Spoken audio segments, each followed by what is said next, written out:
Hello and welcome. I'm so glad that you've decided to join me to learn about 5 steps to a stress-free business. There's no doubt that you're probably wondering a little bit about what we're going to go over and how in the world you can possibly have a business that's actually stress-free. Uh, Honestly, I wondered that for a long time myself.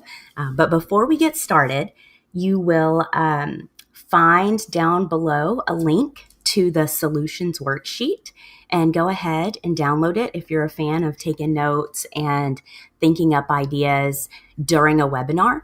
I'd love for you to go ahead and have that ready, or just a plain pen and pencil and a notebook will be absolutely fine.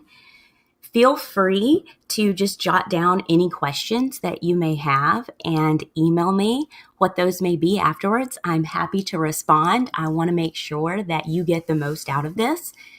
I also welcome you to join my Facebook group, Money Making Mamas. I will send you a link for that as well. Most of the ladies in that group have also been through this webinar. They've had great results from implementing some of the ideas here, and I would love to see that work for you as well. So a little bit about me. I'm Haley Galloway, and I have over 15 years of experience working in small business, corporate business, from everything, including retail management, HR. I've done sales, a little bit of everything. After climbing the corporate ladder at my previous organization, I was beat. I'm telling you, I was beat. I was coming home every day, grumpy, irritable, not a loving mother to my family. I have 2 wonderful daughters right now. They are 3.5 and 9. And to be quite honest, we were waking up in the morning. I was rushing them through the morning routine. Where's your shoes? Where's your backpack? Come on, let's go, let's go, let's go. Get them in the car, drop them off where they need to be, squealing tires to try to get to work on time, angry at the commute the whole way. I'd get to work as hard as I could, skip my lunch break most days, and then realize, oh my gosh, I've got to leave right now because I have to pick the kids up. So once again, get in the car, get angry in traffic, run, grab my daughter from daycare, get her in the car, spend 30 minutes stressing about whether or not I was going to make it to pick up my other daughter on time, grab her, go home, tell them to get in the shower or bathtub while I fixed dinner. My husband came home, put the kids to bed, and then I was exhausted. And we did it again the next day. Every single day. And to be honest, once you're caught up in that race, you almost don't even realize that there's another way. What actually made me stop was that I was diagnosed with fibromyalgia back in October of 2017 after numerous tests and doctor visits to determine what was going on with me, making me so tired, making me have pain constantly. And my doctor said, you're killing yourself. You have got to slow down. You've got to relax. And I didn't listen. I mean, I thought I listened, but I didn't listen. I kept doing what I was doing, kept trying to climb the ladder, got another promotion at my job, and then everything fell apart. I had to go out on FMLA, and my doctor did not return the paperwork in time, so I lost my job. And it was at that point that I made the decision to figure out a way to work from home. I knew it could be done. I had been following other bloggers and business owners for a number of years. I knew it was real, and I decided I was going to make it work for me. So now that I have figured out some of those things, how to get started, how to make some money, I want it for you too. And it sounds really wonderful, doesn't it? Giving up your 9-to-5 practice and being your own boss, work online, work from home. So why are there so many business owners just spinning their wheels, finding themselves at the beck and call of overly demanding clients and working for far less than they're worth, while giving up more and more of the things that they love and the things they wanted to go home and work to commit themselves to? Like a boss. So it's a great thought to be your own boss, but stress and entrepreneurship go together like a horse and carriage.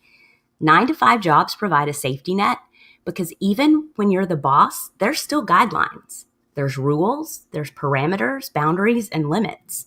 But when you become an entrepreneur and work online and for yourself, all of that is gone.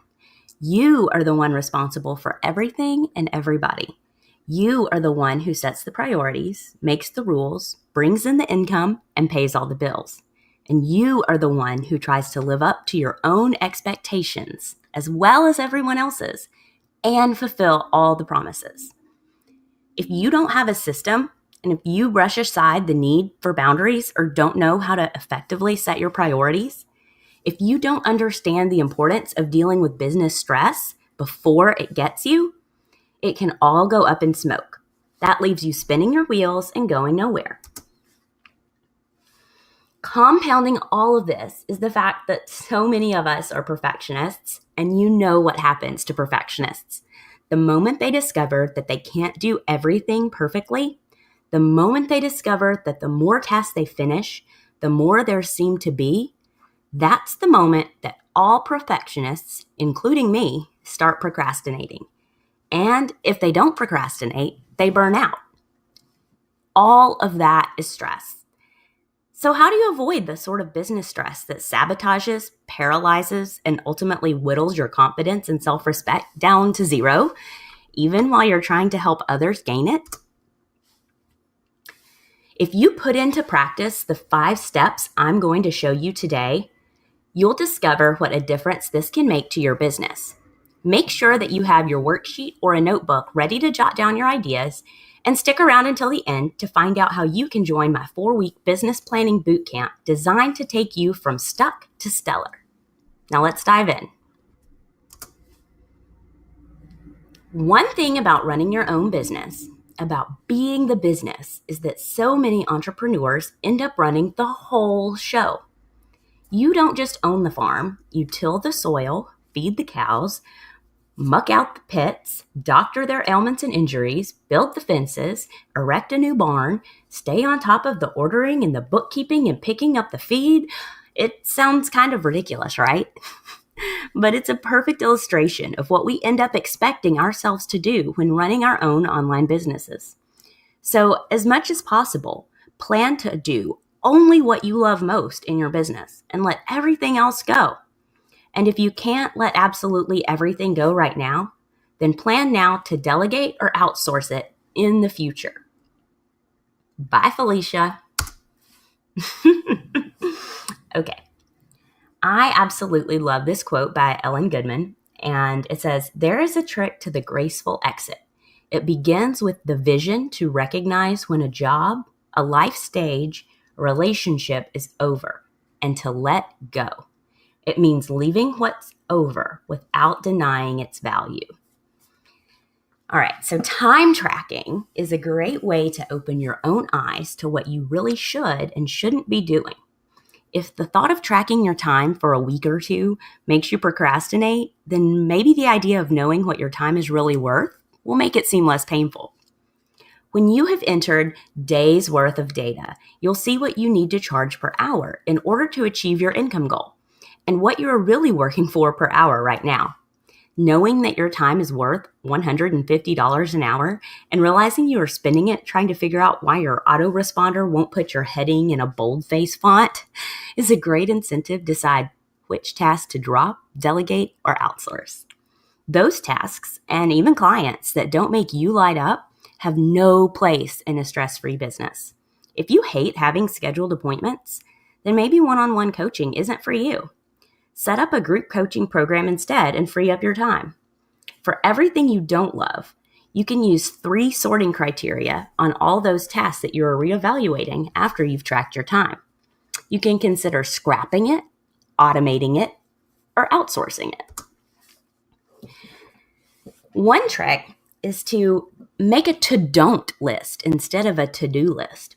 Write down every single task, no matter how small, that bores you to death, makes you forget you need to do it, sinks your spirits when you finally face it, makes your stomach knot up at the thought of tackling it.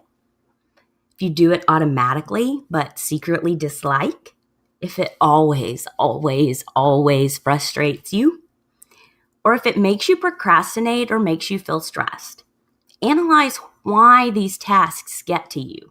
If it's simply a matter of I hate filing, it's easy to delegate the filing to someone else or find an app or business management software that will automatically do it for you. But when you find yourself procrastinating on tasks that you actually love or used to love, it's really important to identify the cause. Here are just a few of the most common. Feeling that the tasks before you are too difficult, burnout, no time for yourself, literally ever, fear of a judgment of value being placed on you, unrealistic expectations, your priorities and passions have actually changed. Do you hear yourself in any of those thoughts?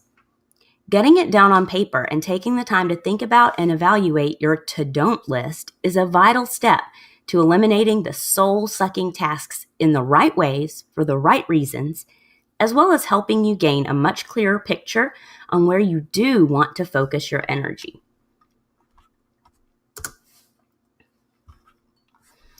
So this is another really great quote, and it is by Bill Gates. And I think it speaks a lot about automating it. It says the first rule of any technology used in a business is that automation applied to an efficient operation will magnify the efficiency. The second is that automation applied to an inefficient operation will magnify the inefficiency. Basically, what this is saying is if you have a terrible process, automating it isn't going to make it better. You have to take a moment and analyze all of your processes and all of your recurring tasks before you spend time or money or anything else, all of your mental energy trying to automate them. The key to deciding whether or not to automate something is if it's a repetitive task. If you decide not to scrap the task or delegate it, then set up one of those awesome apps or systems that can take over the task for you. Think about email sequences in ConvertKit. That's a great example. If there are certain areas that you find yourself stuck on, you may prefer to just automate those areas too.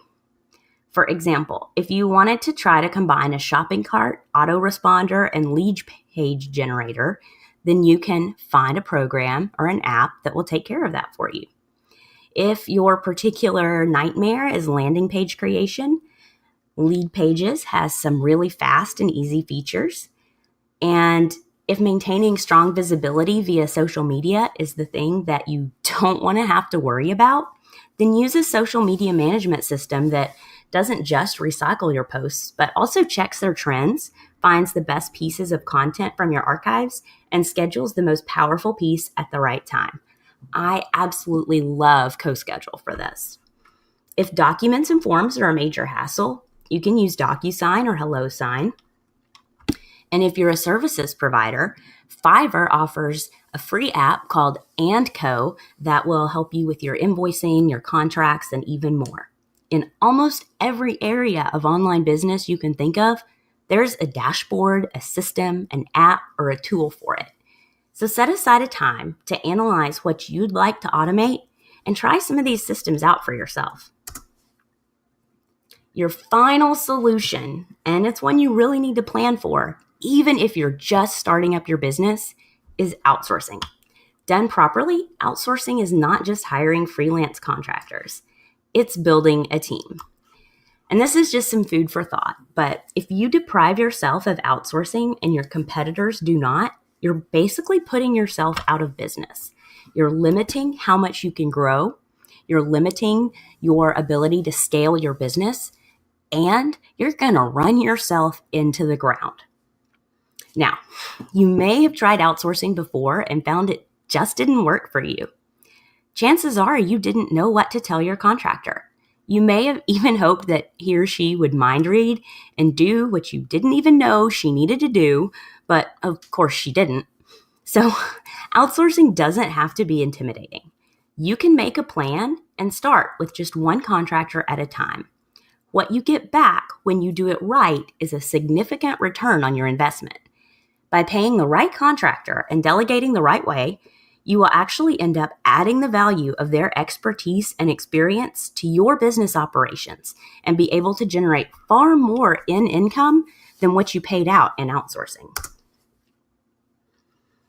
So you need to stop overextending yourself, okay? Even if you've avoided pitfalls like trying to do repetitive admin tasks yourself and you never procrastinate and tech is easy for you, you still might be finding yourself burned out, stressed, and disillusioned with your business. One major cause, overextending yourself. This is what happens when you either want to be everyone's white knight and hero, or you simply can't say no.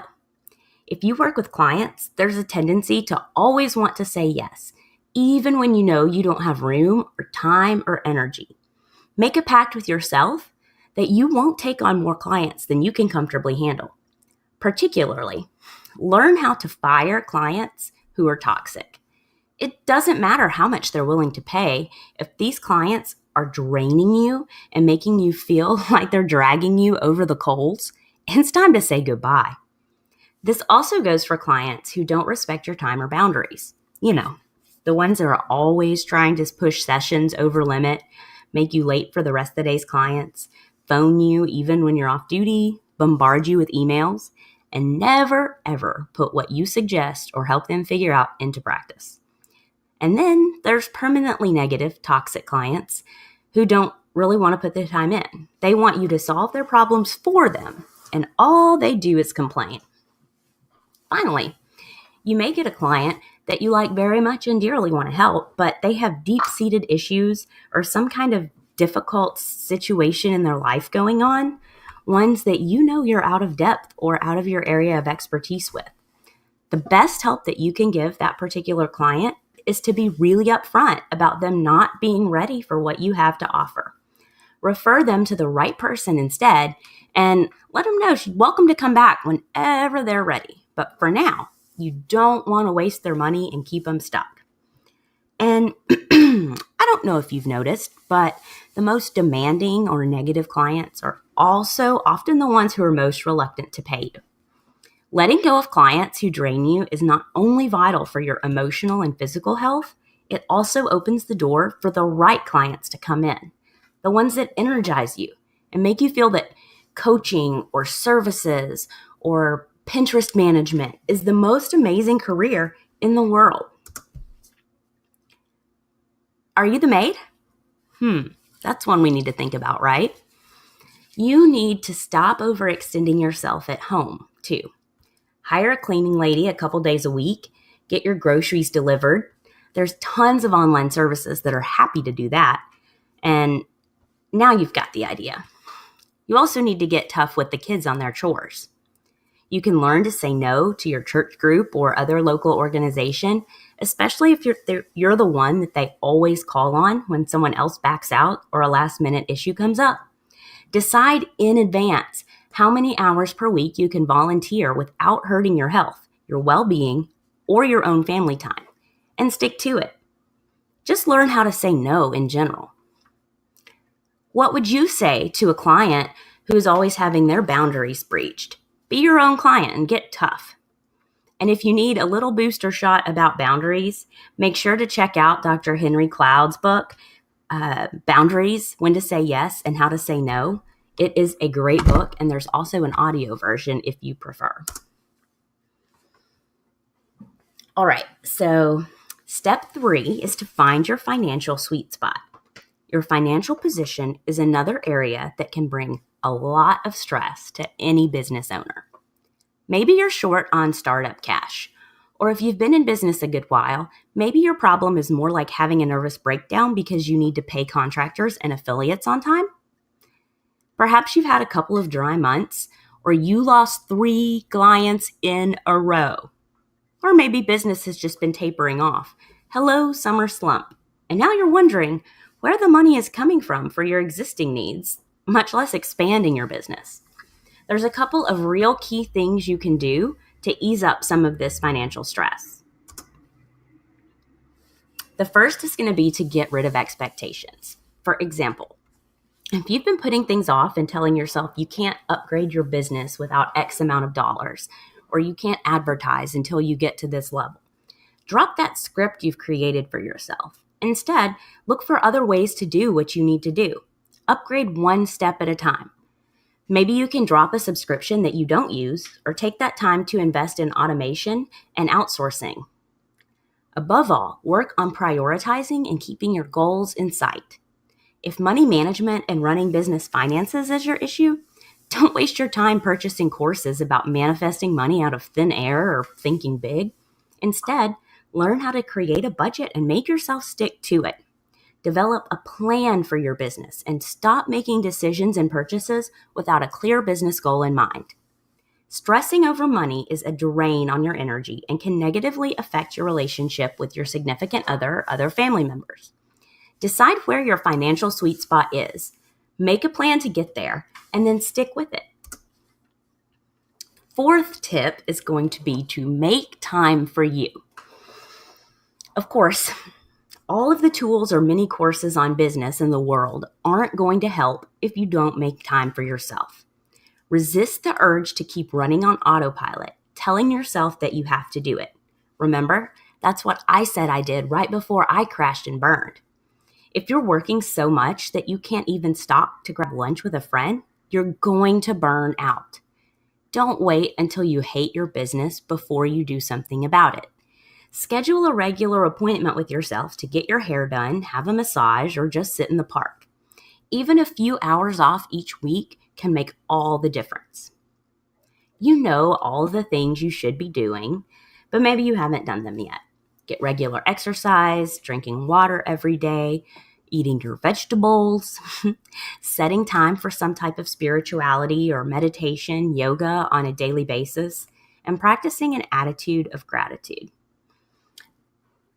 Actually, there's another point I want to make, and that's unplugging from technology. So especially as online business owners, we can be even more glued to our phone or our laptop than most people are.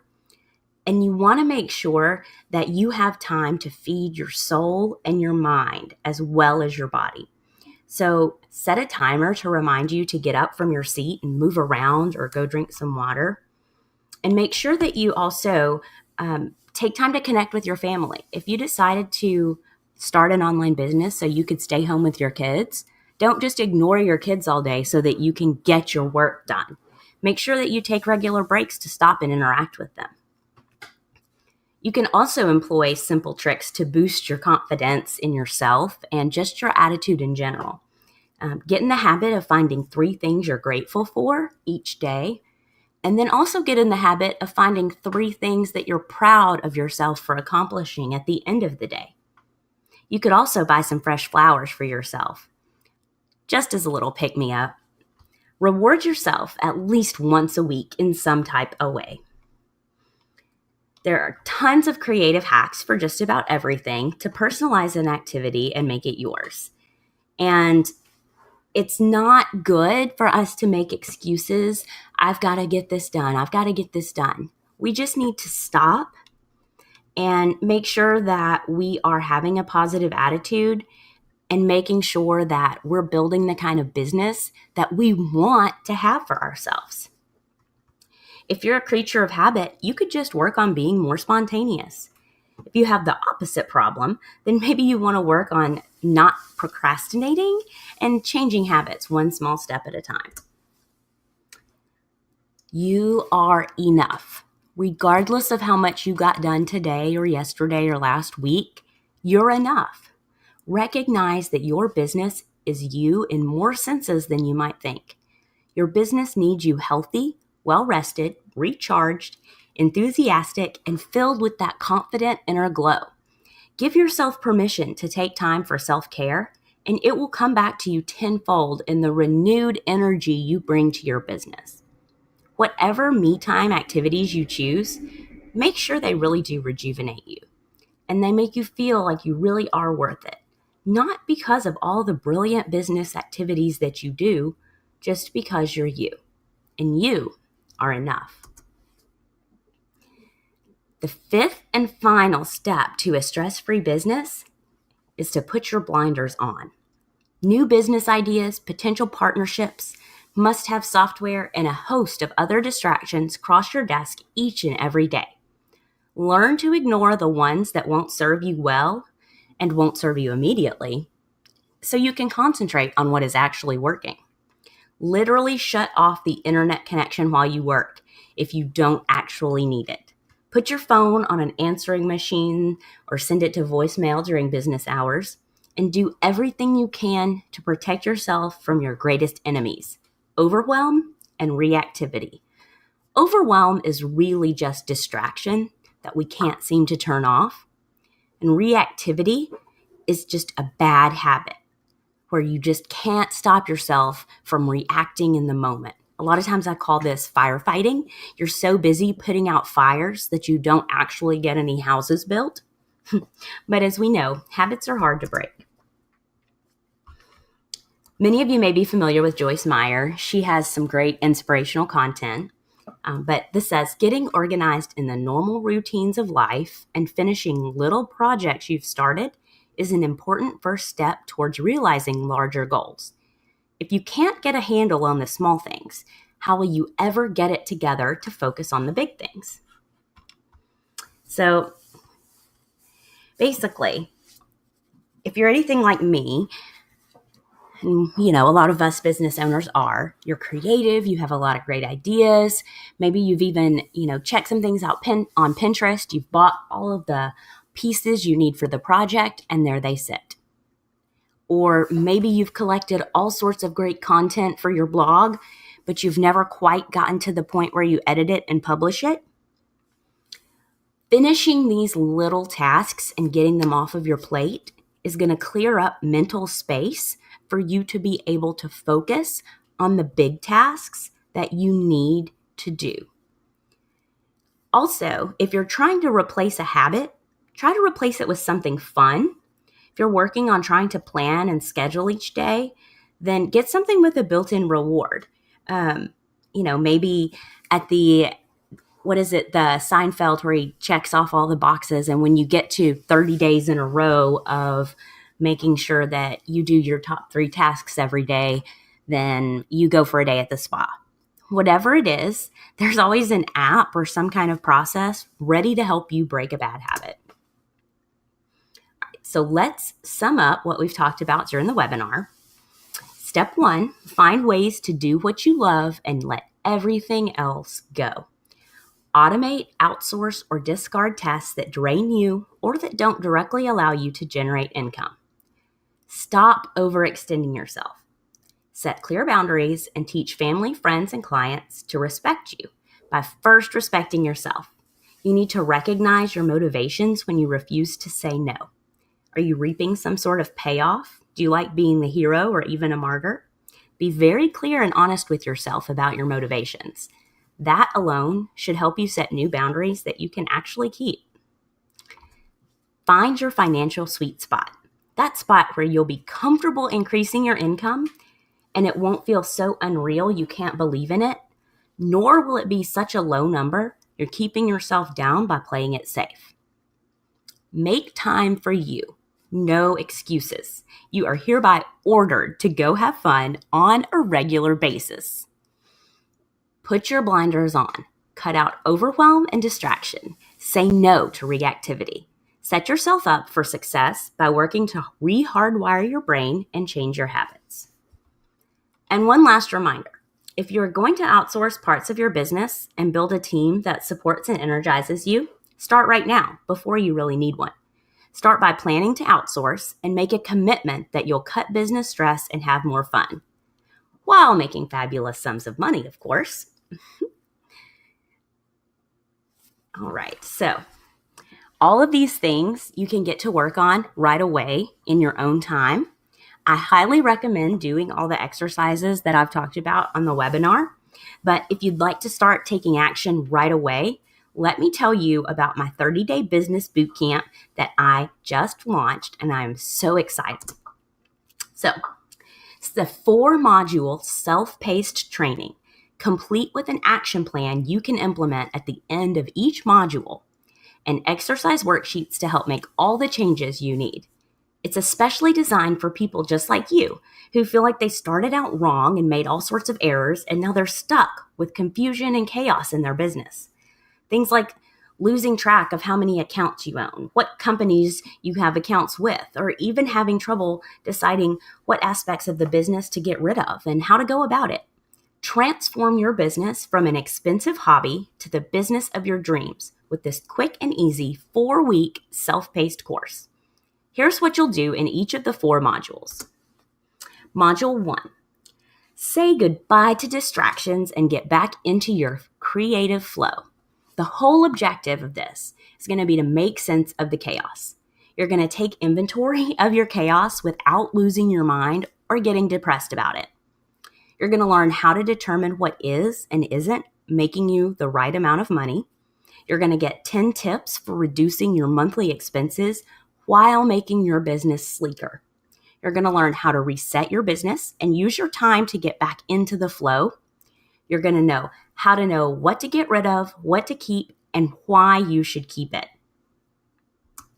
Module 2 is going to be how to let go of costly burdens to create a more profitable, streamlined business. The whole objective of this module is to clean up any past business mistakes you might not even know you've been making. We're going to talk about 5 areas where you might be losing money without even knowing, how to break free of business mistakes that no longer serve you. We're going to learn what's not making you money, how to figure it out, and how to fix it. You're going to learn how to stop spending money on things you're not making the most of. You know, those fancy subscriptions that just seemed like you had to have them. And you're going to get 2 ways to transform your business quickly with what you've already got. Module 3 is going to be how optimizing and leveraging your existing resources can result in a positive cash flow. So the objective of this module is going to be to turn former flops into functioning funnels. We're going to identify your hidden assets and how to bring them effectively out of hiding. We're going to plug the leaks and open up bottlenecks in your funnels that you didn't even know you had. We're going to talk about fast ways to finish projects that have been dragging on forever. And we're going to talk about how to decide what to do with those half-finished funnels. And we're going to finish them fast. Module 4, apply these simple tweaks to take your business to a whole new level. The objective of this module is the final cleanup, how to make your business even more streamlined and effective. You've heard about repurposing content, right? I'm going to tell you some fast and easy ways to do it. We're going to test the waters, which ones to choose and reuse. We're going to add more value to your existing products without reinventing the wheel. We're going to talk about how to raise your price and sell even more than before. And I'm going to give you 7 small tweaks that will boost your reputation and set you up for the VIP level. If you are ready to learn how to undo all those mistakes you made in the past, transform them into paying products and programs, start thinking from a place of creative consciousness that makes you money, put the fun back in your business and rejuvenate your mission, and attract the right people who will energize and inspire you even more, then I want you to make sure to click the button right down below. Go ahead and hit enroll now. But if you have questions, please email me, reach out to me, let me know. Because I promise you, this is going to be the best 4 weeks that you have spent since you started your business. You are going to walk away with clarity and renewed purpose, and you're going to finally feel like you can generate a constant stream of income without constantly being in your business.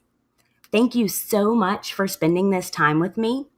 And I just want you to think about what is stopping you from creating a system that eliminates problems and recurring energy drains. What's going to stop you right now from enjoying getting up for work in the morning? If there's something in your business that's making you unhappy, please join me in the 4-week boot camp and we will work it out together. I can't wait to see you there.